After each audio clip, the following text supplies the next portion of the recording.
como fez Donald Trump. A gente vai continuar repercutindo todo esse cenário de guerra comercial, mas agora saindo um pouco dos impactos ao mercado e falando de uma geopolítica mundial. Aproveito para chamar a Graziano Messana, presidente da Eurochambers Brasil, que nos ajuda a entender o momento agora. Muito bem-vindo, viu? Obrigada por conversar com a gente aqui no CNN Money. Um bom dia para você. Muito bom dia, Morielle, e bom dia a todos os telespectadores da CNN Money. Obrigado pelo convite. Imagina, a gente que agradece pela presença. Eu gostaria muito de ouvir a avaliação que você faz diante desse cenário que a gente está lidando no dia de hoje. O principal impacto, eu gostaria de saber, na sua percepção, de uma taxação tão alta. A gente está falando de taxação para a China em 104% e é um cenário de 84% de taxação para os Estados Unidos também. Uma guerra comercial que agora a gente pode falar que começou efetivamente, não? Então, acho que a China é a resposta à situação, é o problema e a resposta a essa situação geopolítica. Eu acho que podemos falar de macrogeopolítica e microgeopolítica. Macrogeopolítica é algo que acontece em décadas. Então, tem um livro, inclusive, do Ray Dalio, que fala das economias holandesa, inglesa, americana. Isso acontece em décadas, são ciclos. Agora tem a microgeopolítica. O que é? É Trump, ou é a União Europeia. Esses estados acordam, o Trump acordou, no meio da pandemia, se deparou que os Estados Unidos não estavam mais industrializando nada, não faziam nem as mascarinas ou os antibióticos. A União Europeia acorda com a crise na Ucrânia e se depara que ela é uma superpotência vegana, porque ela não tem armamento e não se consegue defender sem os Estados Unidos. Os Estados Unidos reclamam que arcam com o custo dessa defesa. Então, essa guerra comercial nesse momento das tarefas, falo que o problema é a China, porque o Trump quer atrair novamente, né, as indústrias lá e se tornar a potência indiscussa no mundo. Para ter uma ordem de grandeza, o PIB do mundo é 120 trilhões de dólares e os Estados Unidos faz 30 desses 120. China faz outro 20 e a União Europeia faz outro 20. Então, os Estados Unidos, com essa guerra comercial, ela quer negociar com os países, negociar com a União Europeia. Qual é o maior problema na União Europeia? É a barreira não tarifárias. Então, eu coloco 20% de tarefas à União Europeia, espero a União Europeia vir negociar comigo. O que os Estados Unidos provavelmente querem com a União Europeia? Querem reduzir essa barreira não tarifária. O que são? Quando um produto americano vai para a Europa, ele tem que demonstrar que não acarreta um prejuízo na Europa. Então, é um problema isso aqui. Então, isso não existe nos Estados Unidos. Você vai lá, entra no mercado americano, se um consumidor tem problema, levanta a mão. Já com a China, ele realmente quer essa briga, ele quer parar de produzir na China, ele quer atrair as indústrias nos Estados Unidos, e é um problema, digamos, muito importante. Agora, dentro dos Estados Unidos, está tendo uma contradição, porque o Estado, a economia desse governo é um governo liberal, né? A desburocratização, o Elon Musk, esse ministério e tudo, de um lado, e do outro, me parece que essas políticas que a América Latina tinha nos anos 70. Eu estudava nos livros da escola de economia, me lembro em Roma, ou seja, eu coloco tarefas para suscitar, para me fechar. Então, ou você é liberal e está com a economia aberta de livre mercado, ou você está fechado. Então, me parece que é uma negociação, Muriel. Perfeito, interessante acompanhar essa sua percepção.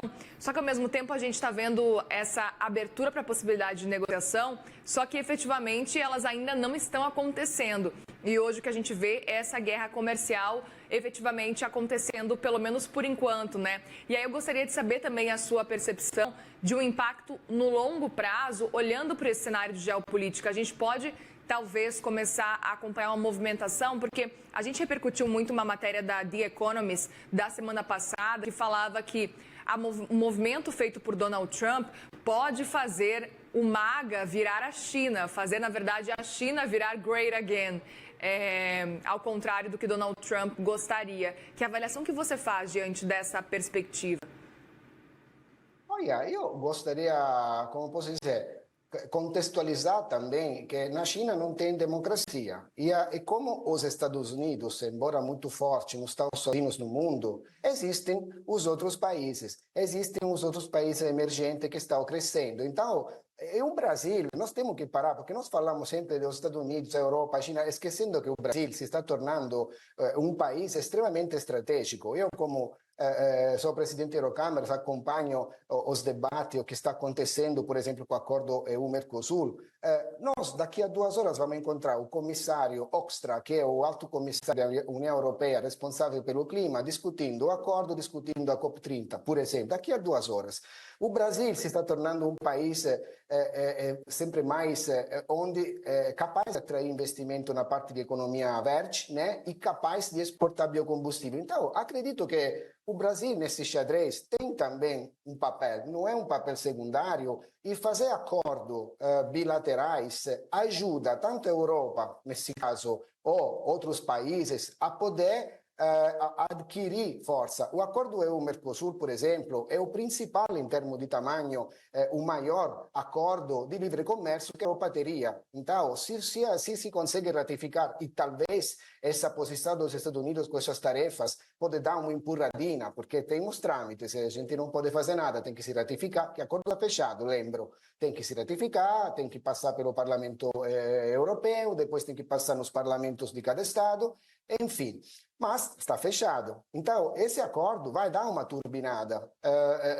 E essa questão que os Estados Unidos se colocaram dessa forma, acho que pode até ajudar nisso. Essa é um pouco a minha visão.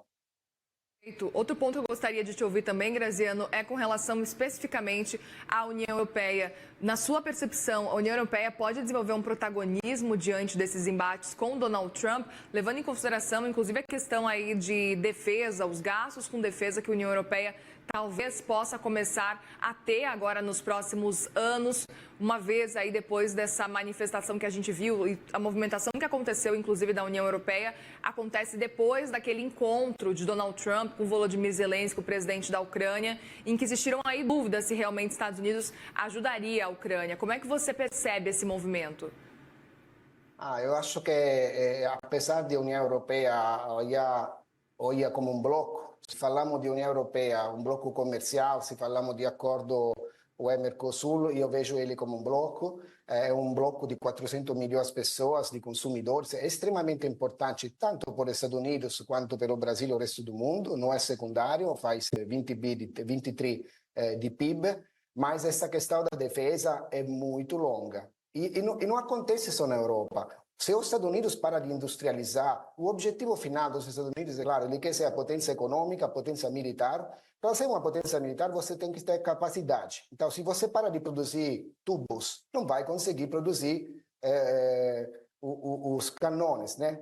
Ou seja, eu não acho que a Europa vai conseguir essa história de armamento a curto prazo. É um programa, é um plano que passa para uma industrialização de indústria pesada e, consequentemente, possa abraçar, e acho um bem, porque depender só dos Estados Unidos, isso não é um bem, e passa também para poder se tornar uma potência capaz de defender, porque estamos falando de defesa, não de ataque.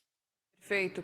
Agora, é interessante também avaliar que a gente sabe que talvez o Brasil possa sair até um pouco beneficiado. A gente tem falado aqui ao longo dos últimos dias o fato de que o Brasil vai ser taxado e tem sido taxado apenas com 10% das tarifas, um cenário em que o Brasil naturalmente tentava passar despercebido para ver se essas tarifas não aumentariam para o Brasil e realmente não aumentaram. O Brasil ficou com esse valor mínimo estipulado pelo governo de Donald Trump. Eu gostaria de entender qual o impacto, se com esse cenário que a gente está acompanhando de tarifaço, talvez o Brasil possa, talvez, ampliar até as suas vendas, as suas exportações para outros países diante desse cenário de tarifas de Donald Trump e, inclusive, que percepção que você avalia, então, que o Brasil pode ter daqui para frente, levando em consideração, pelo menos aí, 10% de tarifas?